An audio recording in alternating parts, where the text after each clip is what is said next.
Hello friends, आज के इस नए एपिसोड में मैं आप सभी का स्वागत करता हूं। एक्चुअली ये nutrition and healthy living series का तीसरा एपिसोड है। सेकेंड एपिसोड में हमने देखा था कि हमें क्यों एंटीऑक्सीडेंट्स की ज़रूरत है। इसमें हमने डिस्कस किया था फ्री रेडिकल्स के बारे में, और इसमें हमने देखा था कि फ्री रेडिकल्स की वजह से किस तरह से ऑक्सीडेटिव स्ट्रेस बॉडी में जनरेट होता है, और उसी ऑक्सीडेटिव स्ट्रेस की वजह से किस तरह से हमें अलग अलग बीमारियां हो सकती है। तो ये सब चीज़ें हमने एपिसोड 2 में डिस्कस की थी। इस एपिसोड का पर्टिकुलरली मेन पर्पज़ ये है कि आपको एंटीऑक्सीडेंट्स के सोर्सेज के बारे में बताया जाए, और जनरली यहाँ पे हम बात करेंगे नेचुरल एंटीऑक्सीडेंट्स की। क्यों? तो चलिए शुरू करते हैं आज का एपिसोड। आज का एपिसोड आप आखिर तक ज़रूर देखिएगा, क्योंकि यहाँ पे हमने बहुत सारे एंटीऑक्सीडेंट्स के बारे में और उनके डाइटरी सोर्सेज के बारे में बात किया है, जो आपके डाइट्स में होना बहुत ज़रूरी है। ये अगर आप लेते रहोगे तो डेफिनेटली इस आहार की वजह से, इस डाइट की वजह से आप लगभग 100 से ज़्यादा बीमारियों से दूर रह सकते हो। तो पिछले एपिसोड में हमने देखा था किस तरह से ये फ्री रेडिकल्स हमारी बॉडी में जनरेट होते हैं। ऑक्सीजन की वजह से यही फ्री रेडिकल्स हमारे बॉडी में जनरेट होते हैं। यही फ्री रेडिकल्स हमारे सेल्स के या फिर कोशिकाओं के ऊपर अटैक करते हैं, उनके डीएनएज को, प्रोटीन्स को, उनके सेल मेम्ब्रेन्स को वो डैमेज करते हैं, और उसकी वजह से अलग अलग ऑर्गन्स के अलग अलग कोशिकाएं ख़राब होनी शुरू हो जाती है, और उसकी वजह से हमें अलग अलग ऑर्गन्स के अलग अलग डिजीज़ेस हो सकते हैं। ये अगर इसी तरह से ये फ्री रेडिकल्स बढ़ते रहेंगे तो डेफिनेटली यही free radicals oxidative stress generate करते हैं। ये ऑक्सीडेटिव स्ट्रेस की वजह से आपके बॉडी में बहुत सारी क्रोनिक बीमारियां हो सकती है। ये सभी हमने पिछले एपिसोड में डिटेल में डिस्कस किया है, और इन फ्री रेडिकल्स का प्रोडक्शन कम करना या फिर इन फ्री रेडिकल्स को न्यूट्रलाइज करने का काम अगर कोई करता है तो वो एंटीऑक्सीडेंट्स करता है। ये एंटीऑक्सीडेंट्स हमारे बॉडी में भी होते हैं।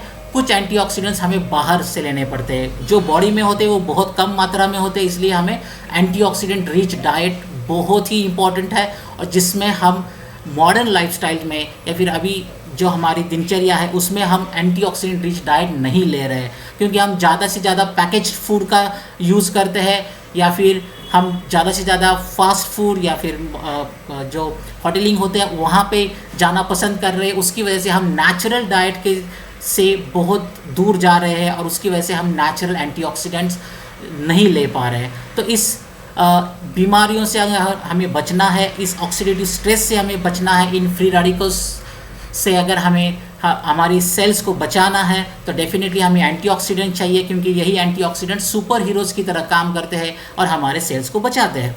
तो इन एंटीऑक्सीडेंट्स के बारे में हम इस एपिसोड में देखेंगे। जिन लोगों ने सेकेंड एपिसोड नहीं देखा है इस सीरीज़ का, उनके लिए मैंने डिस्क्रिप्शन में उसकी लिंक डाली है। ये एपिसोड देखने से पहले ज़रूर आप वो सेकंड एपिसोड देखिए, ताकि इस एपिसोड में आप जो एंटीऑक्सीडेंट्स के बारे में बात करेंगे वो आप कनेक्ट कर पाओगे। तो चलो देखते हैं कि कौन से ऐसे इंपॉर्टेंट एंटीऑक्सीडेंट्स हैं जो नेचुरल एंटीऑक्सीडेंट क्लासेस में आते हैं, जो हमें डाइट के थ्रू या फिर हमारे अलग अलग फूड्स के थ्रू मिल सकते हैं। सबसे पहला क्लास अगर हम देखेंगे तो वो है vitamin A and carotenoids. Vitamin A बहुत अच्छा एंटीऑक्सीडेंट माना जाता है, और कैरोटीनॉइड्स ये प्लांट्स में पिगमेंट्स होते हैं, जो कलर गिविंग पिगमेंट्स है, जो जनरली प्लांट्स के मटेरियल्स को येलो, डार्क येलो या फिर ऑरेंज या फिर रेड कलर्स देते हैं।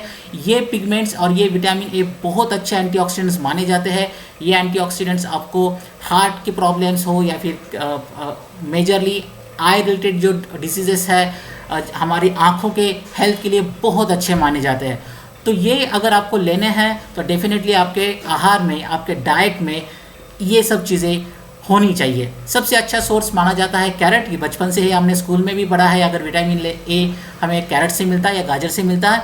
डेफिनेटली स्क्वैश है, जिसको हम पंपकिन भी बोल सकते हैं। स्वीट पोटैटोज़ है, ब्रोकोली बहुत अच्छा सोर्स माना जाता है विटामिन ए एंड कैरोटीनॉइड्स के लिए। उसी तरह से टोमेटोज़ में भी अच्छे खासे मात्रा में हमें ये मिल जाते हैं। उसी तरह से पीचेस एंड एप्रिकॉट्स, ये ऐसे कुछ फ्रूट्स है जिसमें भी काफ़ी अच्छी मात्रा में हमें विटामिन ए एंड कैरोटीनॉइड्स मिलते हैं। अगर ये आपके आहार में आप रूटीनली इसका या फिर सीजनल तरीके से इसका इस्तेमाल करोगे, ज़्यादा से ज़्यादा इस्तेमाल करोगे, डेफिनेटली आपको विटामिन एंड कैरोटीनॉइड्स मिलते रहेंगे, और आपको आँखों के हेल्थ इश्यूज़ या फिर आपको जो इम्यून सिस्टम है या फिर आपको एंटीऑक्सीडेंट बेनिफिट्स आपको इसके मिलते रहेंगे।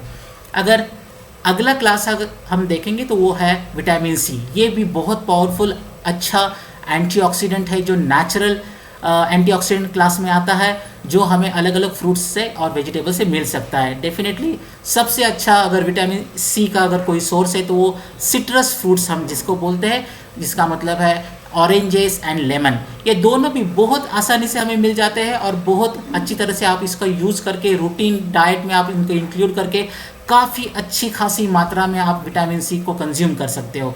उसी तरह से ग्रीन पेपर्स है, ब्रोकोली है, स्ट्रॉबेरी भी अच्छा खासा सोर्स माना जाता है विटामिन सी का, और green leafy vegetables. Green leafy vegetables ऐसे कोई पर्टिकुलर वेजिटेबल नहीं है, जितने भी डार्क ग्रीन कलर की सब्जियां हैं उन सभी को आप ग्रीन लीफी वेजिटेबल्स को आपके डाइट में आप इंक्लूड कर सकते हो। उसमें भी आपको बहुत सारे अच्छे मात्रा में विटामिन सी मिलेगा। विटामिन सी आपको सिर्फ इम्यून सिस्टम के लिए अच्छा नहीं है, वो इम्यून सिस्टम को स्ट्रेंथन तो करता ही है, साथ में वो आपको कैंसर से भी बचने के लिए हेल्प कर सकता है, आर्थराइटिस जैसे प्रॉब्लम्स को भी आपको बचने में या फिर उसके बेनिफिट्स देने में आपको हेल्प कर सकता है। अगला क्लास अगर हम देखेंगे तो सबसे पावरफुल नेचुरल एंटीऑक्सीडेंट माना जाता है तो वो है विटामिन ई। विटामिन ई को सबसे पावरफुल एंटीऑक्सीडेंट, नेचुरल एंटीऑक्सीडेंट माना जाता है, क्योंकि ये सिर्फ फ्री रेडिकल्स का प्रोडक्शन ही स्टॉप नहीं करता, तो कुछ अदर मैकेनिज्म से भी वो फ्री रेडिकल्स को न्यूट्रलाइज करने का काम करता है, इसलिए ये बहुत ही पावरफुल एंटीऑक्सीडेंट माना जाता है। अगर विटामिन ई अगर आपको डाइट के थ्रू लेना है, नेचुरली लेना है, तो डेफिनेटली आपको नट्स एंड सीड्स के ऊपर फोकस करना पड़ेगा। जितने भी नट्स एंड सीड्स है उसमें पॉपुलरली नोन बादाम है, काजू है, पिस्ता है, या फिर मूंगफली के दाने हैं, अखरोट है, इसमें भी आपको विटामिन ई अच्छी खासी मात्रा में मिलेगा। ग्रीन लीफी वेजिटेबल्स में भी आपको विटामिन ई मिलेगा। वेजिटेबल ऑयल्स ये भी एक अच्छा खासा सोर्स है विटामिन ई का।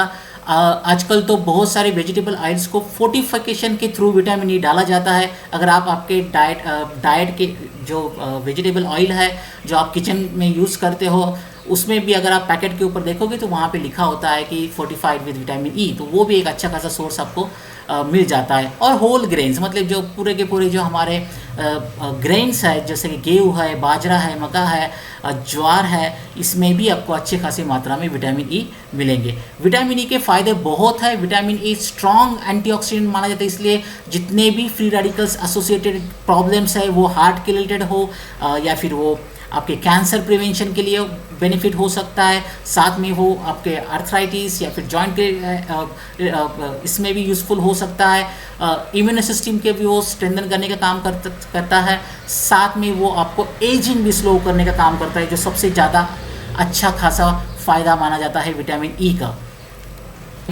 तो यही आज का मैसेज है। आज का मैसेज सिंपल है कि आप अपने डाइट को चेंज कीजिए, अपने फूड हैबिट्स को चेंज कीजिए। जितना नेचुरल डाइट की तरफ आप जा सकते हो उतना आप नेचुरल डाइट की तरफ जाइए। ज़्यादा से ज़्यादा फ्रूट्स का इस्तेमाल कीजिए, ज़्यादा से ज़्यादा सब्जियों का इस्तेमाल कीजिए, पर्टिकुलरली उन सब्जियों का और उन फ्रूट्स का जिसमें इस एपिसोड में हमने मेंशन किया है वो आपके डाइट में होने ही चाहिए। ये अगर आपके डाइट में रहते हैं तो डेफिनेटली आप बहुत सारी बीमारियों को आपसे दूर रह सकते हो, क्योंकि ये बहुत ही पावरफुल नेचुरल एंटीऑक्सीडेंट के सोर्सेस है। तो मैं आशा करता हूँ कि आपको ये एपिसोड अच्छा लगा होगा। अगर आपको ये एपिसोड अच्छा लगा है तो लाइक कीजिए, आपके कमेंट्स कीजिए और आप चैनल को सब्सक्राइब कीजिए। अगले एपिसोड में मैं आपको मिलूंगा और नए टॉपिक के साथ आऊँगा जो न्यूट्रिशन सीरीज़ का ही होगा, जिसमें हम कुछ इंटरेस्टिंग फैक्ट्स न्यूट्रिशन के बारे में डिस्कस करेंगे। तो मैं आज का ये एपिसोड यहीं पे ख़त्म करता हूँ। थैंक यू वेरी मच और प्लीज़ हमारे चैनल को आप सब्सक्राइब कीजिए।